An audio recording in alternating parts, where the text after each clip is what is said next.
He was just a tired single dad finishing the night shift and heading out for a quick run until a woman collapsed in front of him. No name, no warning. Just him, her, and a heartbeat slipping away. What happened next would ripple through both their lives in ways neither of them could have imagined. Before we begin, if you enjoy heartfelt, inspiring stories that celebrate kindness, resilience, and second chances, don't forget to subscribe to the channel. Your support means the world, and it helps us keep sharing stories that truly matter. Now, let's begin. Single dad gave CPR to a collapsed jogger. She woke up and whispered, "I'm your new boss." The sky over Portland had just begun to pale, the morning still wrapped in a shroud of mist. Streetlights blinked against the retreating night and a soft drizzle clung to the air like breath on glass. Jake Miller adjusted the zipper on his hoodie, the fabric still warm from his overnight shift repairing elevator panels in one of Beacon Luxe's older hotels. His feet ached, his back throbbed, but the run was non-negotiable. It was the only time he could outrun the ghosts. His daughter Sophie had been quiet that morning. She always was on Thursdays. That was the day her mother used to pack her lunch with little paper notes until the notes stopped. Until the woman who wrote them collapsed in their living room 3 years ago, blue-lipped and silent while Jake fumbled with 911 and did nothing else. He hadn't known how to save her. He never forgot that. Now, every Thursday after dropping Sophie at school, he ran. Not to stay in shape. Not really. It was a penance and maybe a prayer to become someone better. The path through Tanglewood Park wound like a sleepy serpent curling under trees just waking from autumn slumber. His feet thudded against damp pavement in rhythm, his breath sharp in his throat. Just ahead, a lone jogger, slender-billed ponytail swinging, pace crisp. He registered her the way any tired man does distantly. Not important. Just another early riser. But then she faltered. At first it looked like a misstep, an ankle twist perhaps. She slowed, brought a hand to her ribs. Then she staggered sideways into the grass, knees buckling as if gravity had suddenly turned cruel. Her body folded limp. Jake stopped running. For a split second, everything froze. The air thickened. The scene mirrored another one, the color draining from a woman's face, fingers twitching, eyes wide with terror. Not again. He sprinted toward her.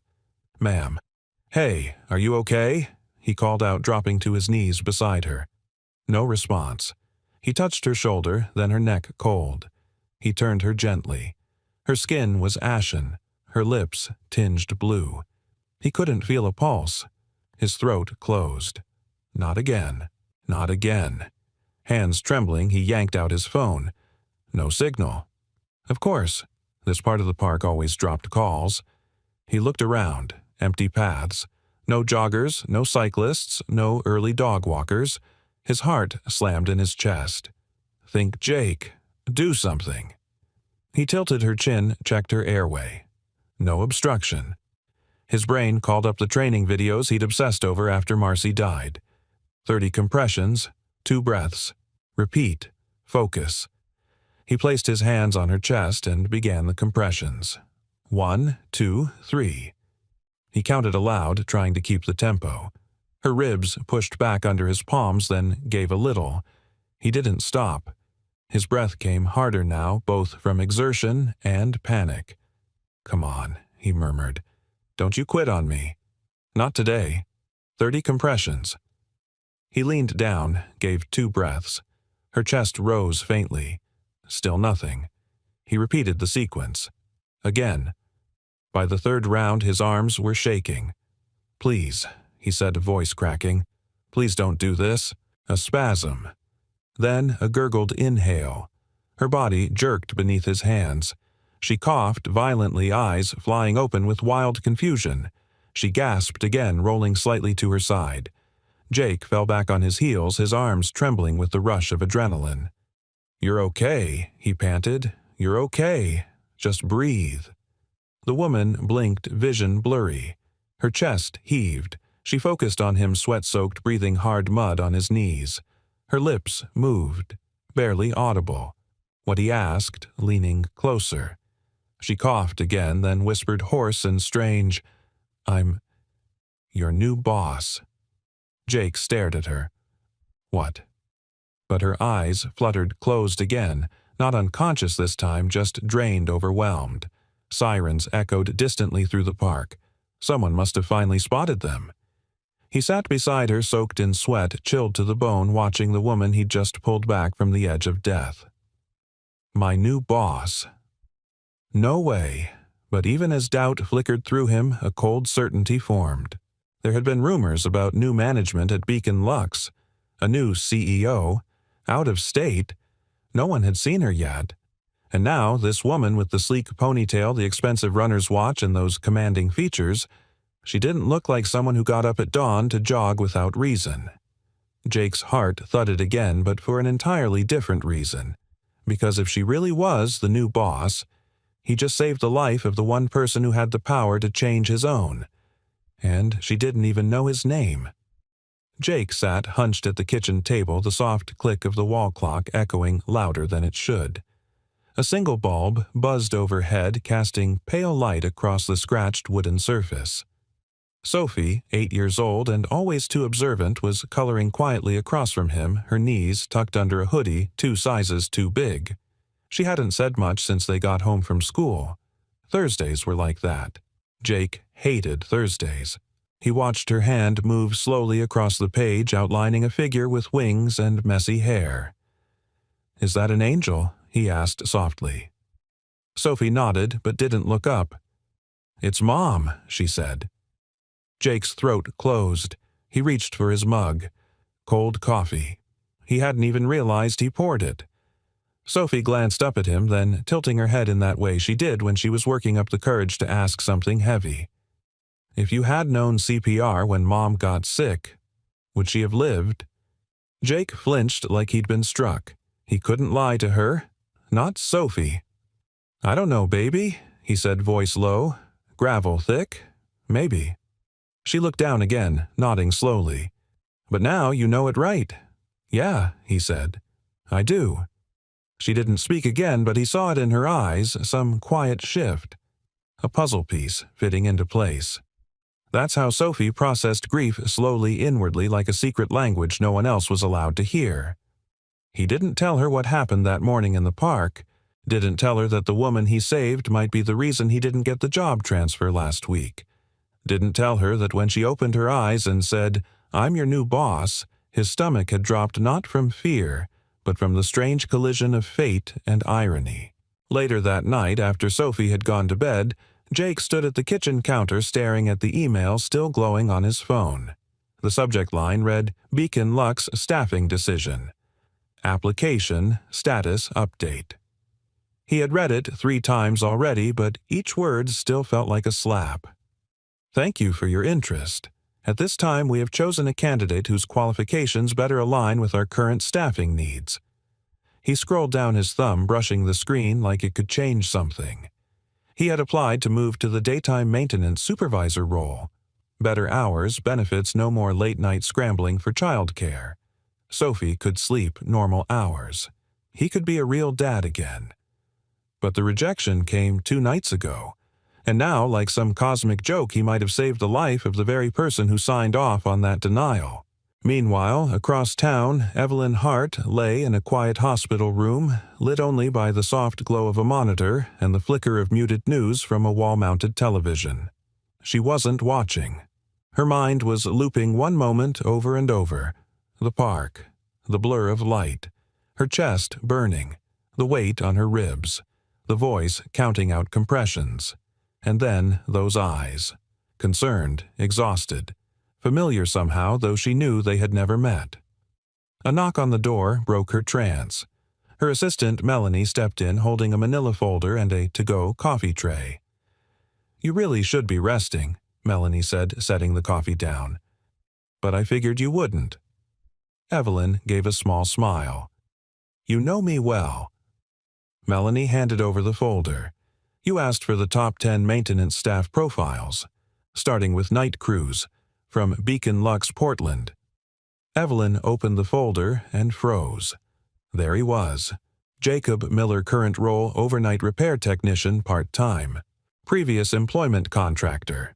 Education high school diploma, 1 technical certification. Application status. Denied for promotion. Insufficient supervisory experience. She stared at the profile photo. Same worn eyes, same heavy brow, a man who looked like he carried too much weight for 1 pair of shoulders. "This is him," she said quietly. Melanie frowned. "The guy who saved you?" Evelyn nodded. "Want me to flag him for HR?" Evelyn shook her head. "Not yet. I want to meet him again first. At work." Melanie hesitated. "You sure? That's a pretty big gesture." Evelyn leaned back, a strange ache in her ribs, reminding her of how close she'd come to not being here. "I'm not sure of anything right now," she said, "except that I owe that man my life, and that maybe I was wrong about more than just 1 file." Back at Jake's apartment, he stood at the small window overlooking the dim parking lot, watching the flicker of rain under a lone street lamp.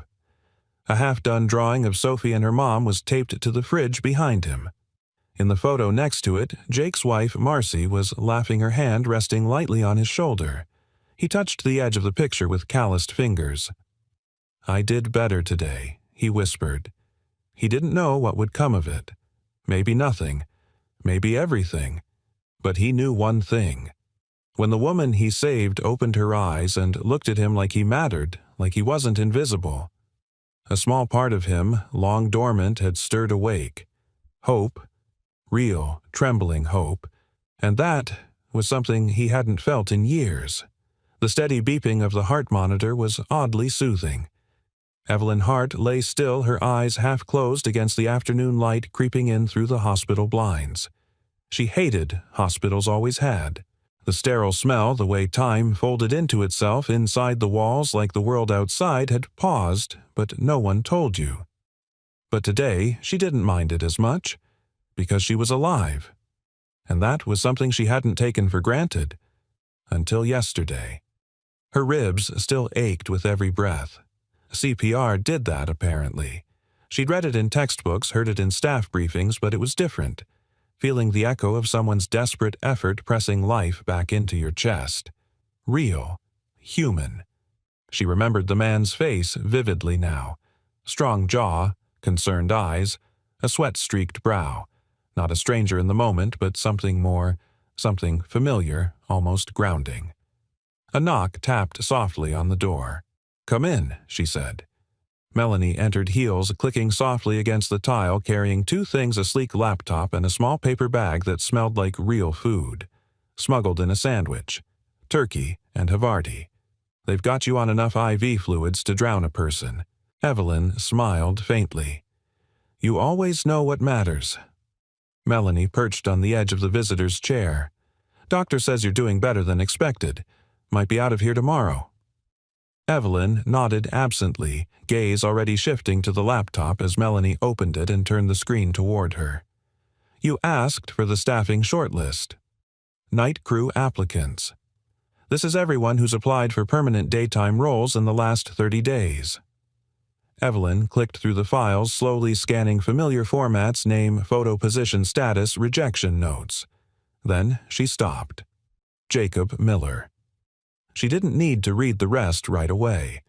One glance at the grainy badge photo and she knew. It was him, the man who'd knelt beside her, who'd saved her life. Her breath caught not from pain but from the collision of gratitude and disbelief. She read the file again, this time slowly. Part-time overnight maintenance technician, high reliability scores, single-parent status noted in HR remarks, recent application to daytime supervisory position denied, reason limited formal education, no direct management experience. Was this signed off last week? She asked. Melanie nodded. By interim leadership. Before you arrived. Evelyn stared at the rejection note. Cold, clinical. She'd seen 1,000 like it. She'd even written many herself. Efficiency, metrics, structure, all the polished words that kept companies moving. But none of those words had been gasping for air in a field yesterday. None of them had held her life in shaking hands and refused to let go. She leaned back, closing her eyes. I don't want anyone to reach out to him. Not yet. Melanie frowned. You sure you don't think it would mean something? I want to see him in his own world. First, Evelyn interrupted gently, where he doesn't feel like someone's watching. I want to understand how I didn't see him before, how we miss people like him. Melanie gave a reluctant nod and stood. Well, you'll have a chance soon. Your first full site visit scheduled for Beacon Lux Portland this Friday. Ground inspection, staff meet and greet. Evelyn arched a brow. That fast? You insisted on transparency and leadership on the floor, remember? Melanie smirked. You wrote the playbook. Evelyn smiled faintly. I did, didn't I? But the smile faded as Melanie left and the door clicked shut behind her. The room was quiet again, and Evelyn sat in that silence not as a CEO but as a woman who'd nearly died, and had been brought back not by power, not by policy, but by compassion. Across town, Jake stood inside the supply closet of the Beacon Lux Hotel checking a clipboard with smudged fingerprints and ink circles around half the entries. His hands were still scraped from the morning's ductwork job. One of the air handler units on the rooftop had blown out, and the elevator control panel on the east wing kept blinking fault for no apparent reason. It was a standard Thursday, tired, thankless, necessary.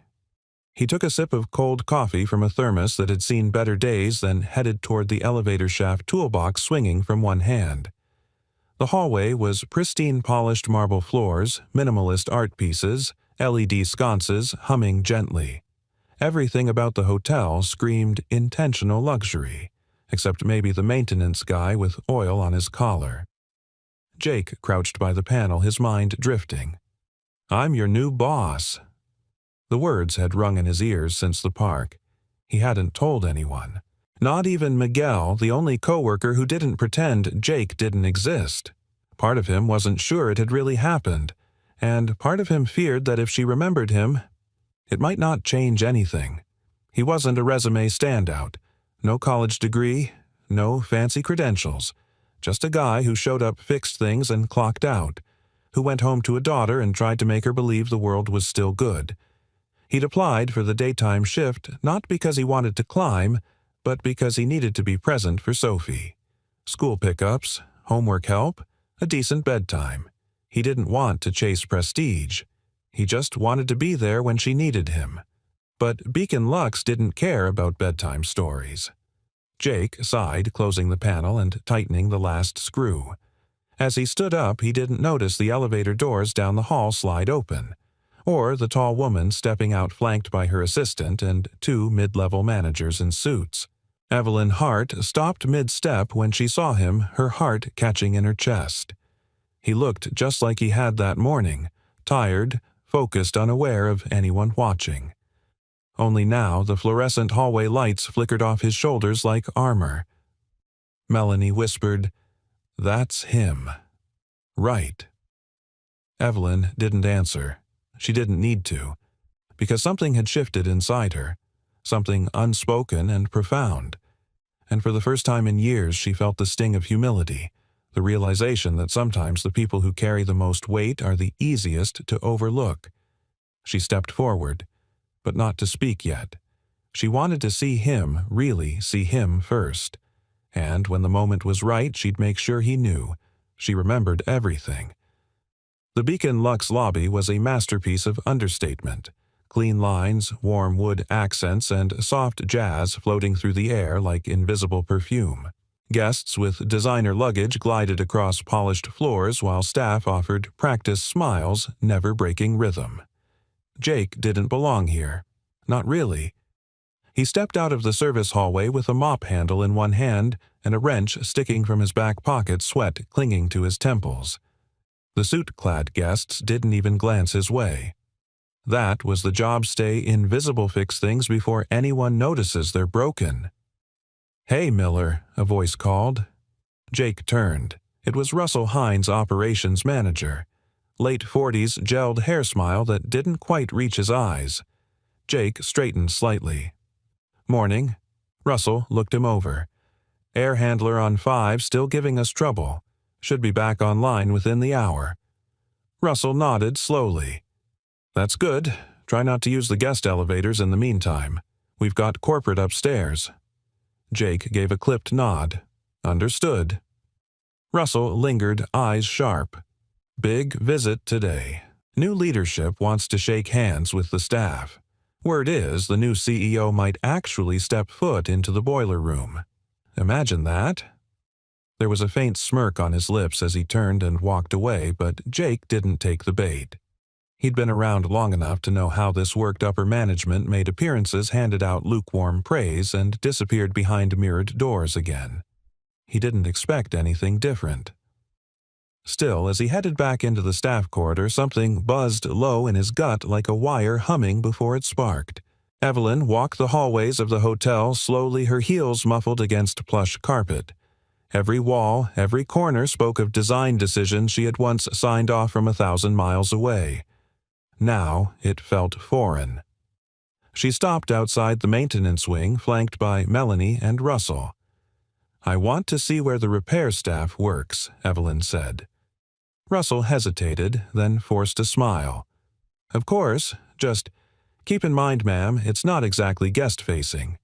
"Neither are heart valves," Evelyn replied, still pretty critical. Melanie gave a small stifled chuckle. Russell cleared his throat and opened the door. The hallway changed instantly. Gone were the soft lights and scented air. The tile here was utilitarian, the air laced with machine oil and faint traces of bleach. But it was honest, grounded. They passed a narrow office space where 2 techs hunched over schematics. Further down, a half-open door revealed a man in coveralls bent over an electrical panel. Evelyn's steps slowed. It was Jake. He didn't see her yet. His sleeves were rolled up, forearms streaked with grime, a pencil tucked behind his ear. There was a rhythm to the way he worked, focused, methodical. The kind of precision that didn't come from degrees but from years of repetition failure adjustment. "Leave us," Evelyn said quietly. Russell blinked. "Excuse me, I'd like to speak with him alone." Russell hesitated, then gave a tight nod and motioned for Melanie to follow. "Of course." When the hallway cleared, Evelyn stepped forward. She didn't say his name, just waited. Jake felt the presence before he heard it. He turned startled, expecting a guest who'd wandered into the wrong hallway. Instead, he froze. It was her. Hair swept back. A tailored blazer. Those same eyes, clear, intelligent, and now fixed directly on him. "You," he breathed, barely audible. Evelyn gave a soft smile. "Me?" Jake wiped his hands on his pants, suddenly too aware of the dirt, the sweat, the cheap thermos perched beside the panel. I didn't know if you—" "Remembered," she offered. He nodded. "I do," she said gently. "All of it." Silence pressed between them for a moment. Then Evelyn took a step closer. "I read your file," she said. "Saw your application. Your rejection." Jake's jaw tensed. "It's fine. I wasn't qualified." "That's not the word I'd use." "You don't have to say anything," Jake replied, quickly uneasy. "I didn't do what I did because of your title. I didn't even know who you were." "I know," she said softly. "That's exactly why it matters." Jake shifted his weight. "Look, I'm just trying to do my job. That's all." "Is it?" Evelyn asked, tilting her head. "Because from where I'm standing, you did more than a job. You saved a life. Mine. And then you walked away like it didn't mean anything." Jake's eyes dropped to the floor. It meant something, he said quietly. It meant everything. "But I'm not looking for a favor." Evelyn didn't flinch. "Neither am I. I'm looking for people who make this place work. And I've realized we've built a system that rewards polish over substance, titles over integrity. That needs to change." Jake met her gaze then, and something passed between them. Acknowledgement, respect, the spark of something unspoken. "I want to know more about what you do here," she said. "The real work. Show me." Jake hesitated. "You're serious?" "Dead serious," she said, then winced. Okay, maybe wrong phrasing. But yes. He cracked a reluctant smile, the first real one she'd seen on his face. Well, he said, grabbing the thermos. First thing you should know. Nothing in this building is ever actually fixed.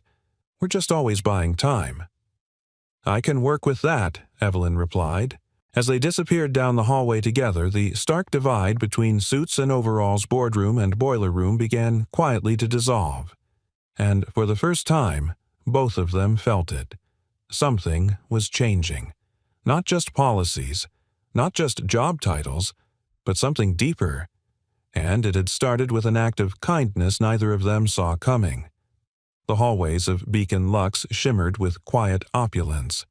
Golden sconces lined the walls like sentinels of elegance, their glow warm and intentional, just enough to make every guest feel like the star of their own story.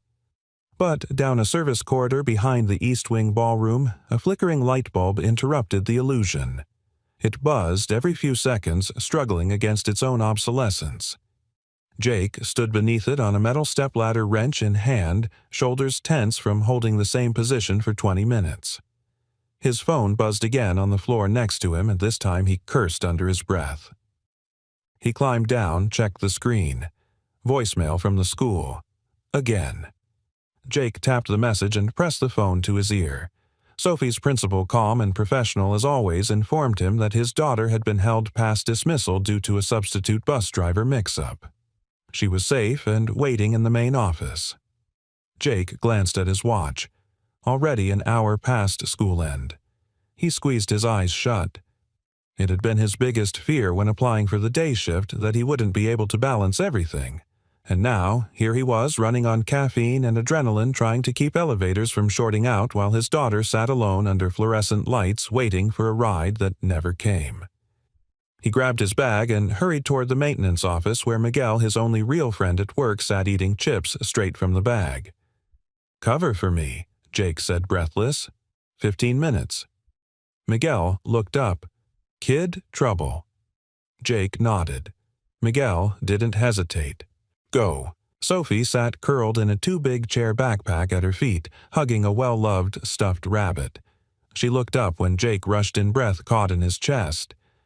"Hey, bug," he said softly. She didn't cry, didn't pout, just gave a small smile and reached for his hand. "Sorry, Dad. I didn't mean to stay so long."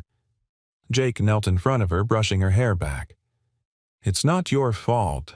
I should have been there." She looked at him solemn. "You work really hard." The words hit harder than he expected. "I do," he said. "But I'm trying to fix that." Later that evening, Sophie sat cross-legged on a pile of old blankets inside the Beacon Lux basement utility room. She sipped cocoa from a styrofoam cup while drawing dinosaurs on the back of a discarded service log. Jake had managed to coax a space heater into life near the wall, and the faint hum filled the silence. He watched her from a distance while checking a faulty water pressure valve. Bringing her here hadn't been the plan, but childcare was thin, and she didn't want to go to the neighbors again. So he did what parents do when the world doesn't bend. He made space where there was none. A knock startled him. He turned and froze. Evelyn stood in the doorway holding a folder and a to-go bag. Her heels clicked softly on the tile as she stepped inside. "I brought the revised shift proposal," she began, then stopped, noticing Sophie. Jake moved quickly, blocking her view. "Sorry, she's just here for a little bit. Won't be a distraction." Evelyn peered around him. "Is this—" Sophie, Jake stiffened. "Yes, she's beautiful," Evelyn said, smiling gently. "Hi there." Sophie looked up, blinking. "Hi." Evelyn lowered herself to Sophie's level, mindful of her heels. "I like your rabbit." Sophie offered it up. "His name's Captain Crumbs." Evelyn chuckled. "That's a strong name." "I bet he's brave." "He's very quiet," Sophie said. "Well, quiet people can still be strong." Jake stood awkwardly, unsure how to bridge the moment. "She won't be here long." "I just needed to Jake," Evelyn said, rising. "I'm not here to reprimand you."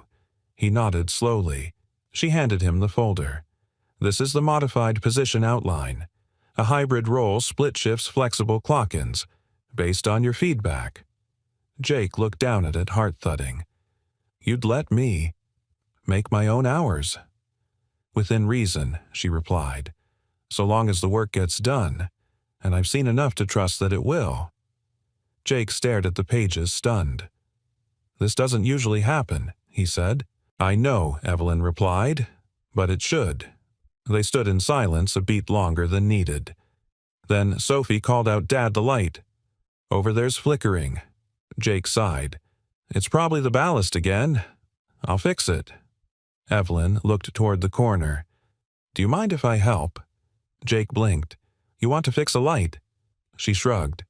You said you wanted me to see the real work. He grabbed another step stool and handed her a pair of safety glasses.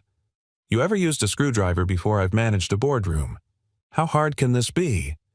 Minutes later, she stood on the stool, awkwardly holding the casing while Jake pointed at a wire. That's your ground. Don't touch that. Got it. Sophie watched them from her blanket fort, smiling. Are you guys friends now? She asked innocently. Evelyn looked down at Jake, then at Sophie. I hope so, she said. Jake didn't reply. But for the first time in a long time, something inside him loosened. Not just respect, but warmth. Connection. And under the hum of wires and the glow of repaired light, something began to shift, not just in the building, but in the space between them. Something quietly beautiful. Something like trust. The next morning, Evelyn sat at the head of a long oak conference table surrounded by the department heads of Beacon Lux. The room was all glass and angles perched on the top floor like a throne above the city. From here you could see bridges stretching across the river rooftops wrapped in morning fog. But Evelyn wasn't looking at the view. She was watching Russell Hines, who stood confidently at the far end, laser pointer in hand, presenting his weekly performance charts like a trial lawyer before a jury. And as you can see, Russell said, clicking to the next slide, maintenance response time dropped by 8% this quarter. We're below benchmark for 3 of our 4 sites. That trend reflects the inconsistency we see when underqualified staff are promoted into roles they're not equipped to handle. Evelyn's eyes narrowed. She could feel where this was going. The tone. The implication. Russell clicked again. Now I understand the push for internal development, but I want to caution against allowing sentiment to override standards. We've got policies in place for a reason. Evelyn steepled her fingers, her voice calm. Are you referring to a specific promotion? Mr. Hines Russell didn't flinch. I'm referring to the conversation about reclassifying part-time staff into supervisory hybrid roles. We need consistency, proven credentials, experience. Silence settled. Then Evelyn replied, steady and deliberate. I agree, Russell. We do need consistency, which is exactly why we need to reassess what qualifies as proven. She leaned forward. You know what else dropped in that same quarter, she asked? Guest complaints related to repair issues. Because even while working overtime understaffed and without benefits, our night techs have been keeping this building from falling apart. Russell blinked. Yes, but that's not the same as… It's not the same, she interrupted. It's more. It's hands-on problem-solving, emotional regulation in high-stress conditions, and… She paused, voice tightening slightly, the presence of mind to respond to emergency medical situations when no one else does. A few heads turned. Melanie, seated quietly beside her, gave a slow, approving nod. Russell cleared his throat. I just think we should be careful about setting precedents. Evelyn smiled razor-sharp. That's exactly what I intend to do. Set a new precedent. An hour later, Jake walked through the service corridor, toolbox in hand, completely unaware of the storm that had just rolled through the executive suite. He'd barely slept. His mind had been reeling all night about Evelyn offering him flexibility, about Sophie being forced to spend her evenings in utility rooms, about how the woman he'd once saved was now choosing to show up, again and again, not just as a boss, but as something else. A knock startled him as he reached his station. It was Russell, clipboard clutched tightly. "Got a job for you," Russell said, voice clipped. A pipe burst in the VIP suite. Jake frowned. "Upstairs, you heard me." Russell held out the order. "You'll be shadowed." Jake hesitated. Shadowed new policy. Russell said, not hiding his smirk. "Evaluation rounds. Gotta make sure our more unconventional hires are up to company standard." Jake took the form, jaw clenched. He wasn't stupid. This wasn't about evaluation. It was about intimidation. The VIP suite was quiet when Jake arrived, high ceiling, soft, ambient lighting, and imported tile that looked like it cost more than his truck. The leak was behind the guest bathroom wall. He got to work silently aware of the figure watching from the doorway. Evelyn. She hadn't announced herself, but he knew it was her. He didn't turn, just kept tightening the valve. "You always this quiet when you work?" she asked. Jake exhaled.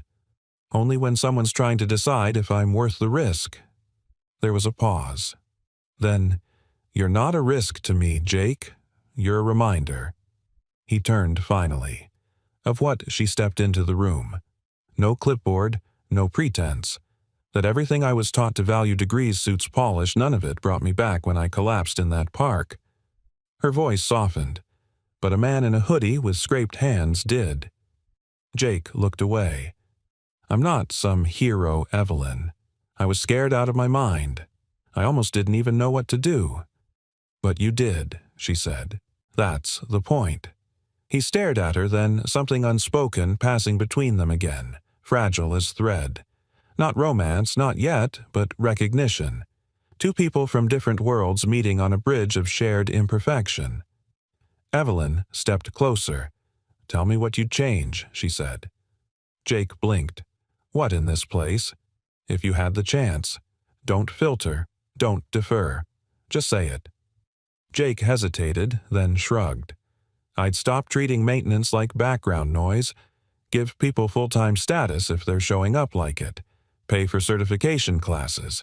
Get rid of the culture where the guys with tools feel like they have to disappear when executives walk in."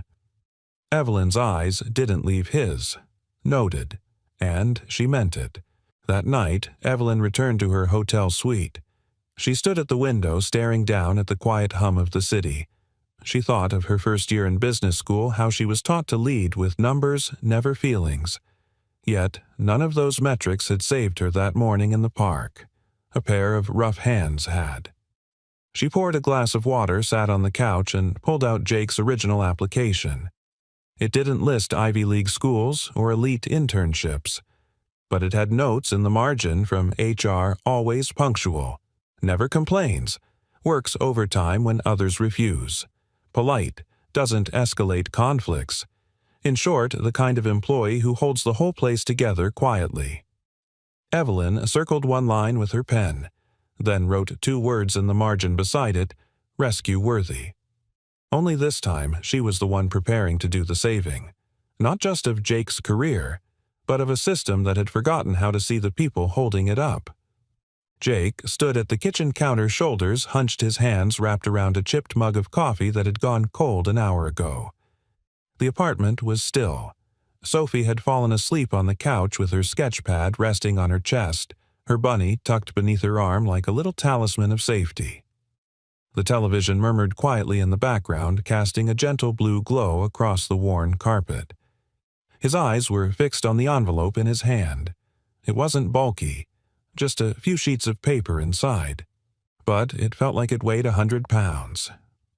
Earlier that afternoon, Evelyn had slipped it to him after his shift ended.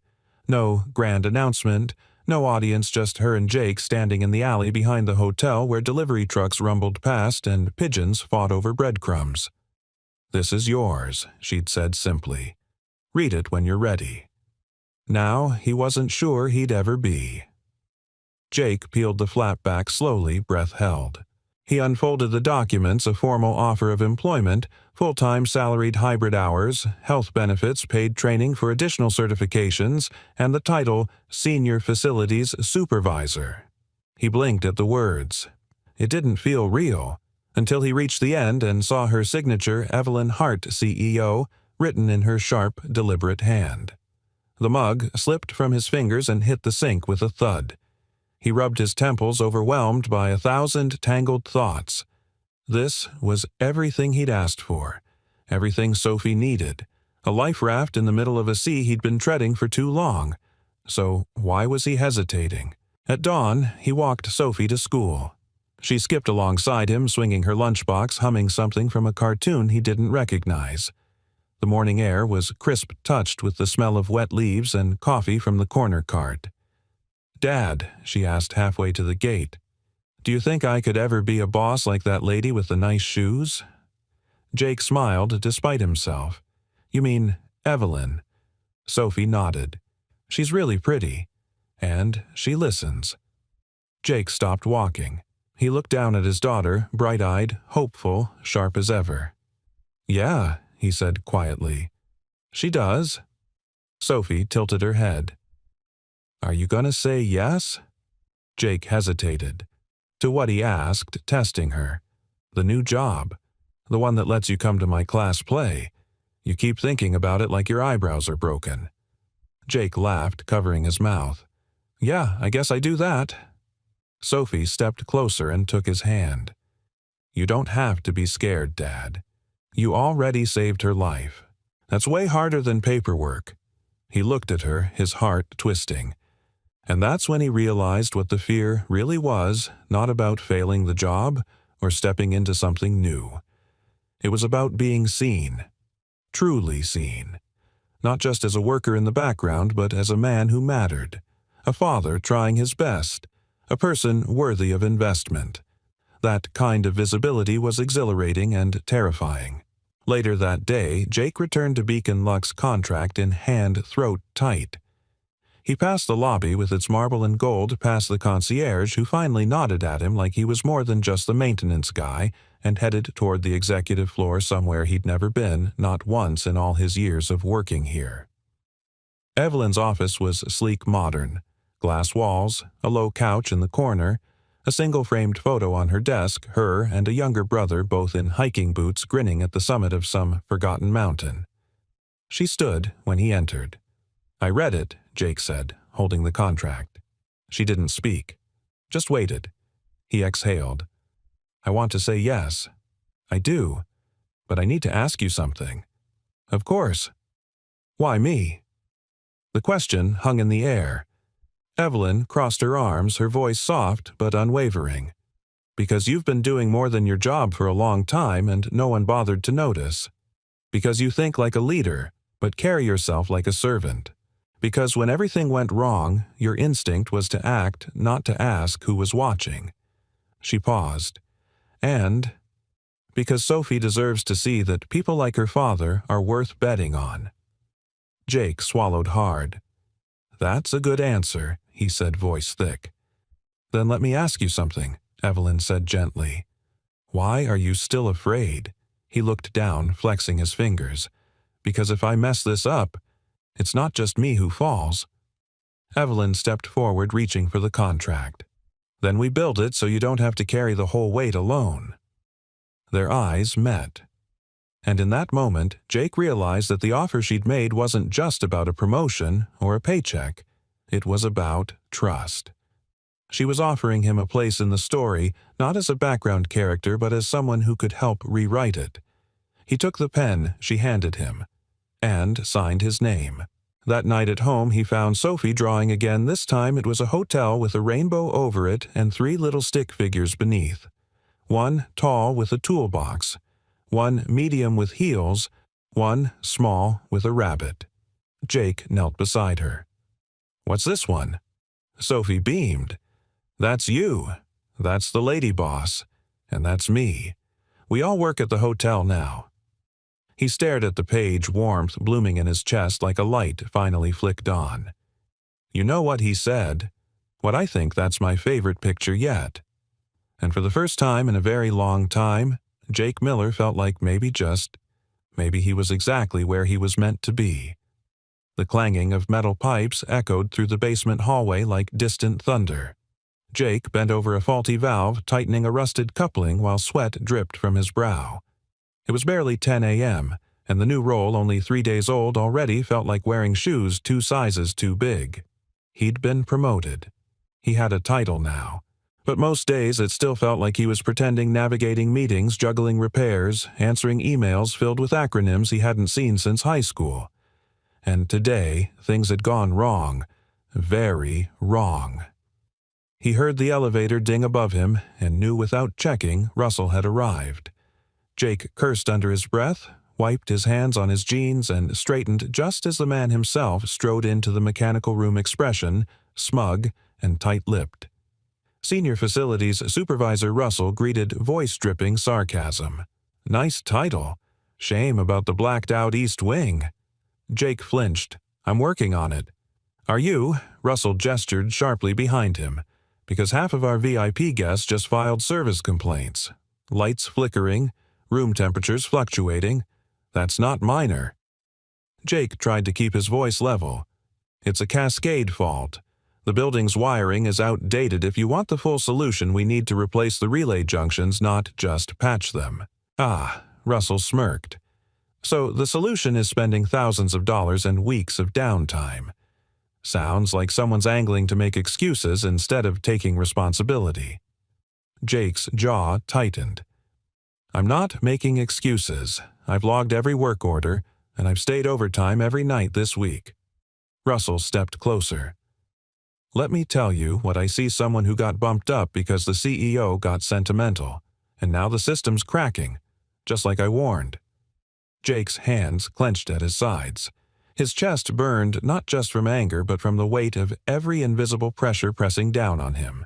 Sophie's school tuition, the car's failing transmission, the look in Evelyn's eyes when she handed him that contract.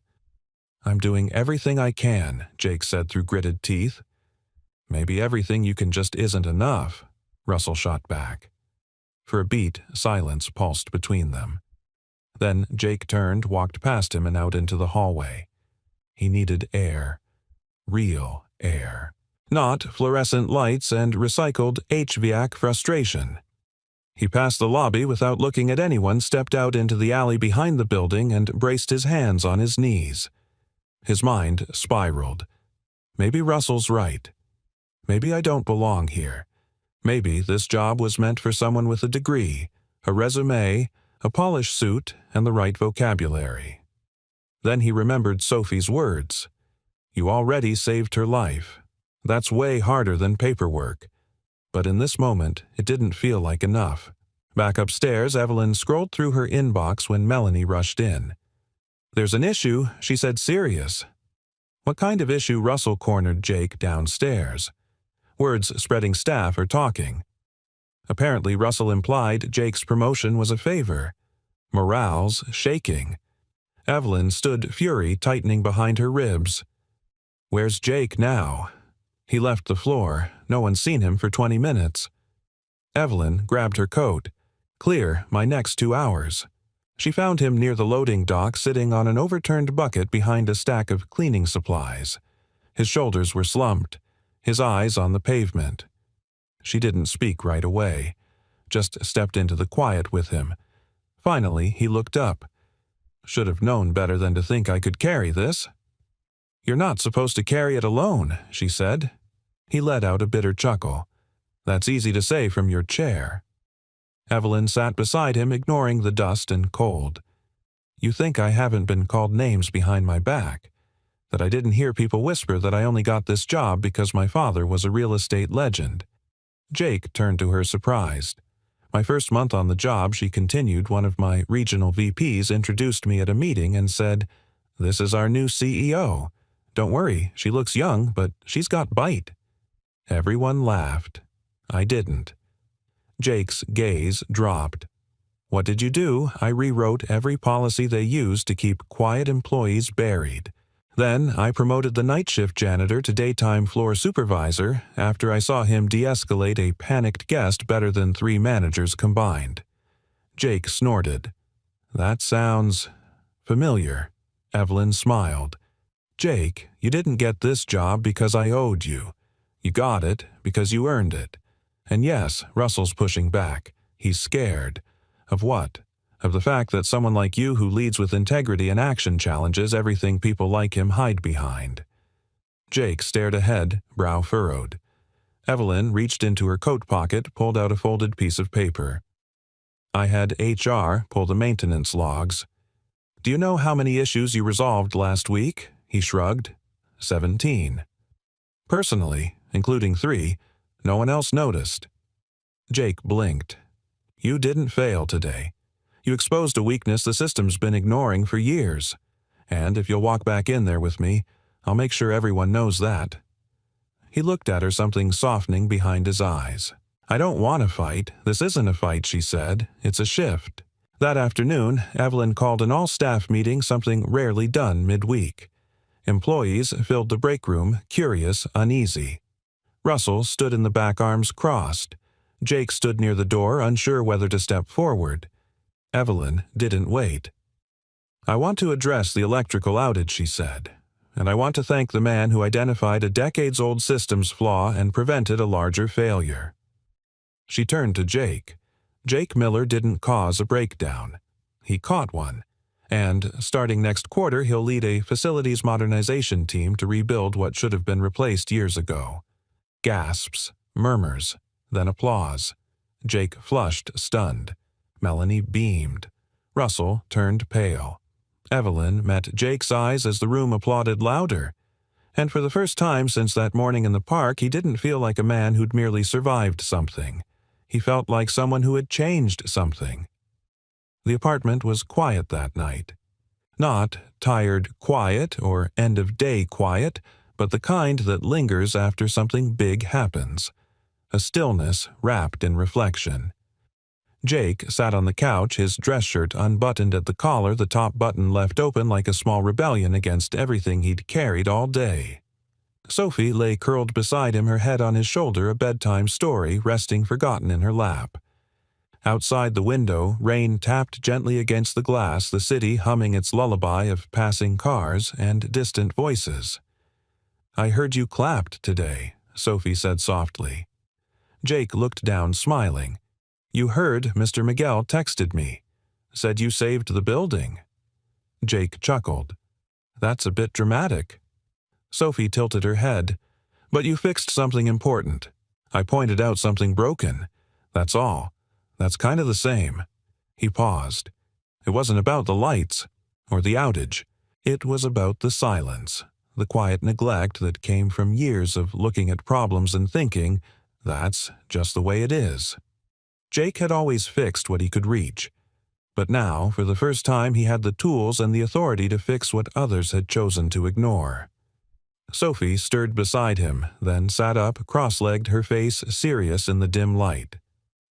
Can I ask you something? Of course. She toyed with the edge of her sleeve. Do you ever wish you hadn't helped that lady in the park? The question caught him off guard. He blinked. What I mean? Sophie hesitated, struggling to shape the thought. If you didn't help her, maybe none of this would have happened. You wouldn't be so busy now.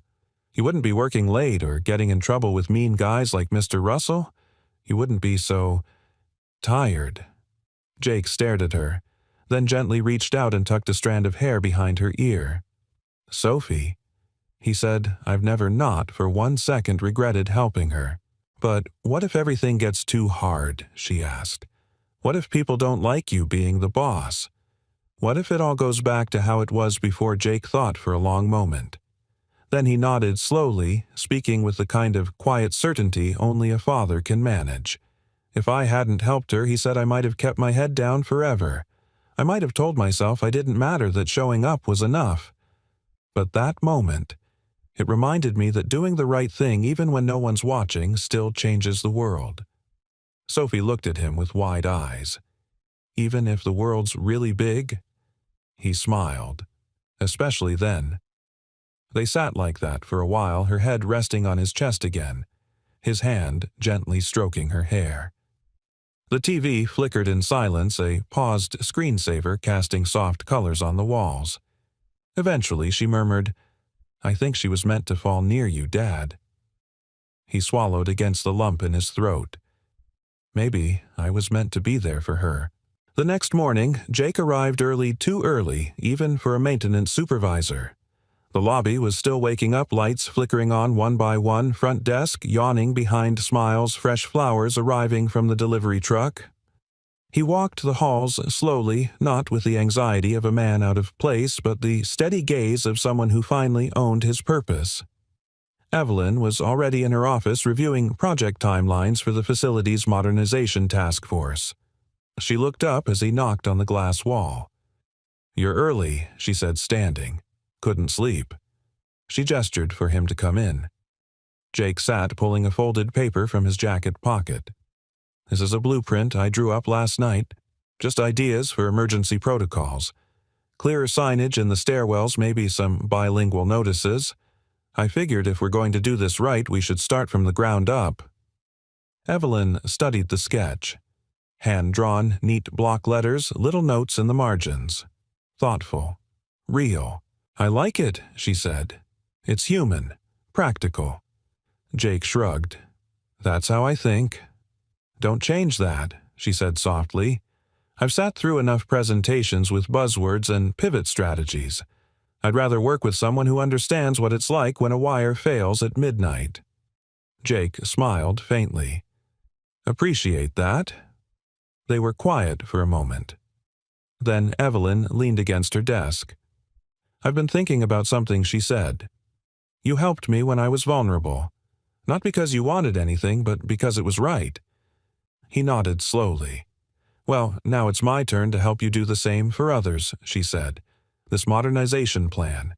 It's not just wires and panels. It's dignity, and I want you to lead it." Jake blinked. "You want me to form a team, train them, work with HR, build a new standard for how this place treats the people who keep it running." He stared at her, heart thudding. "And if I mess up?" he asked, voice raw. Evelyn smiled. "Then we fix it, like everything else." That afternoon, Jake passed Russell in the hallway. The man looked away first. He didn't smirk, didn't speak. Jake didn't need him to. He had something better than approval. He had a daughter who believed in him, a boss who backed him, a job that reflected the man he'd become. And for the first time in years, he didn't feel like a janitor patching leaks in the dark. He felt like a builder, of systems, of second chances, of something that might finally last. The staff lounge buzzed with low conversation as Jake stepped inside, holding a folder thick with schematics and hand-drawn notes. A whiteboard behind him listed tasks for the week, some scribbled in sharp black marker, others already crossed out. The room was busier than usual, the air charged with something between curiosity and hope. A few weeks ago, no one would have expected the hotel's facilities staff to be gathering for anything more than coffee and quick instructions. Today, they had a meeting with the CEO. Evelyn Hart stood by the far window, coffee in hand sleeves rolled up. No blazer, no assistant shadowing her, no pretense. She looked comfortable, present. Miguel leaned toward Jake. "You sure she's serious about all this?" Jake offered a half smile. "You've met her, haven't you?" Miguel chuckled. "Good point." Evelyn turned, signaling for the room's attention. The hum quieted instantly. "Thanks for showing up," she began.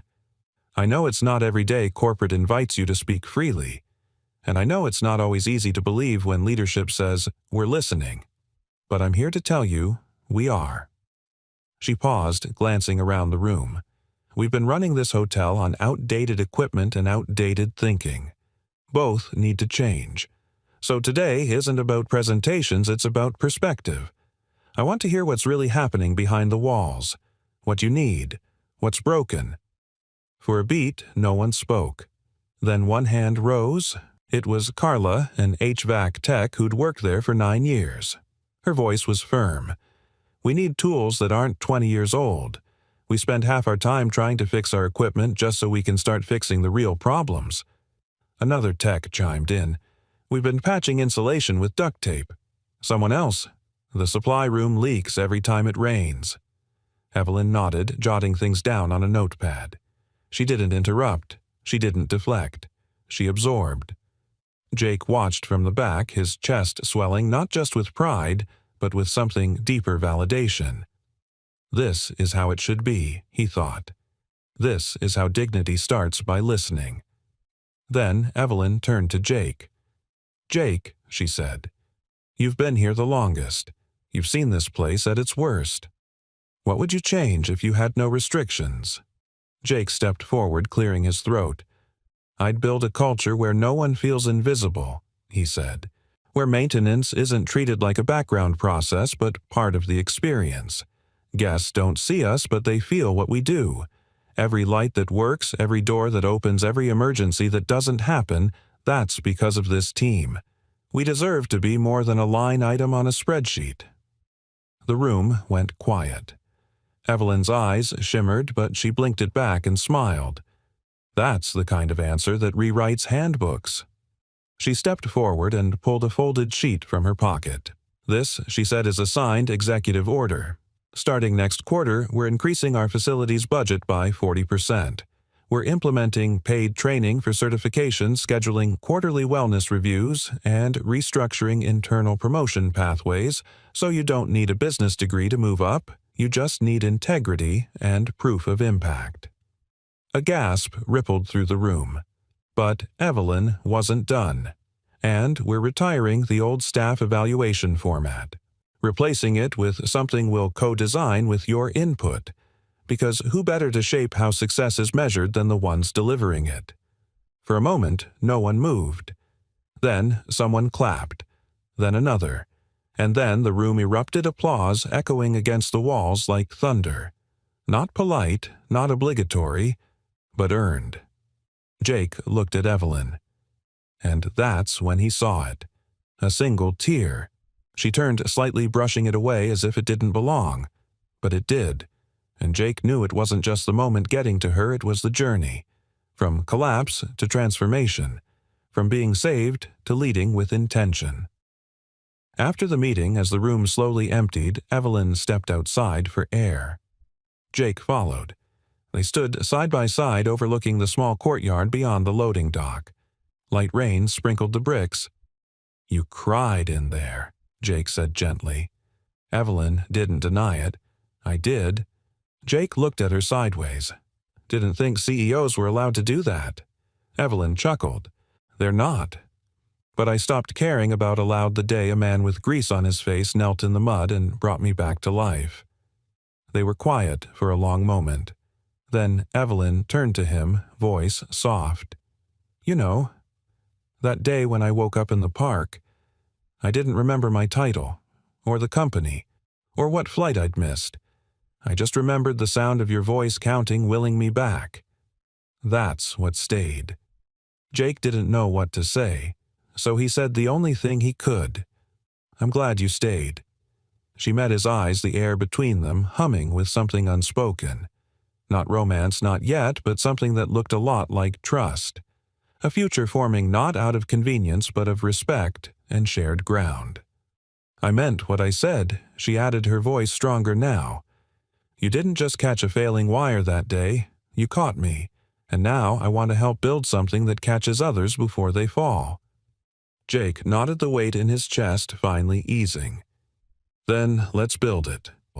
And just like that, with rain falling softly around them and the echoes of applause still lingering in the walls, two people who had once been strangers separated by job titles, social expectations, and sheer chance began to walk forward as equals. Not because of contracts, not because of obligation, but because sometimes the right people meet in the most unexpected ways and refuse to let go. It was just past sunrise when Jake and Sophie arrived at Tanglewood Park. The same park, the one with the winding trail, the old sycamores. The quiet spot where months ago a jogger collapsed and a single act of instinct had changed the course of not just one life, but two. Now the path was washed in golden light. Autumn leaves fluttered across the ground like blessings scattered by the wind.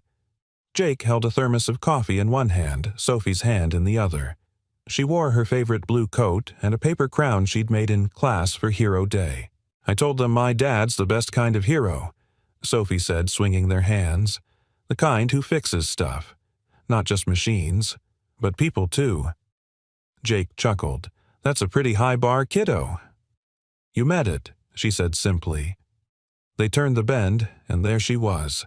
Evelyn stood beneath a tree hair-down scarf fluttering in the breeze. In her hands, she held a folded picnic blanket and a bag of muffins she'd insisted on baking herself. She waved when she saw them. Jake felt something quiet bloom in his chest, not the pounding adrenaline of CPR, not the weight of stress or doubt, but peace. Earned. Lived. Real. They greeted one another the way people do when words have long since been replaced by trust. Evelyn knelt to hug Sophie, then handed her a blueberry muffin the size of her fist. Baked from scratch, she said proudly. Sophie took a bite and nodded approvingly, cheeks full. You could open a bakery. Don't tempt me, Evelyn said, laughing. They laid the blanket down near the edge of the hill where they could see the city waking in the distance rooftops catching light windows blinking on lives unfolding. Jake sipped his coffee and leaned back on one arm. It's strange, he said. I walk this trail almost every week, but I never stop here. Evelyn glanced at him. Why not? He shrugged. Felt like I was always running to or from something. She nodded slowly. And now Jake looked around the quiet, the piece his daughter playing with fallen leaves, her laughter bright against the morning stillness. Now, I think, maybe I've arrived. Evelyn didn't say anything. She reached for his hand. There was no fanfare, no grand declaration. Just two people sitting in the stillness of a second chance at work, at life, at love. The kind of second chance you don't chase, but receive.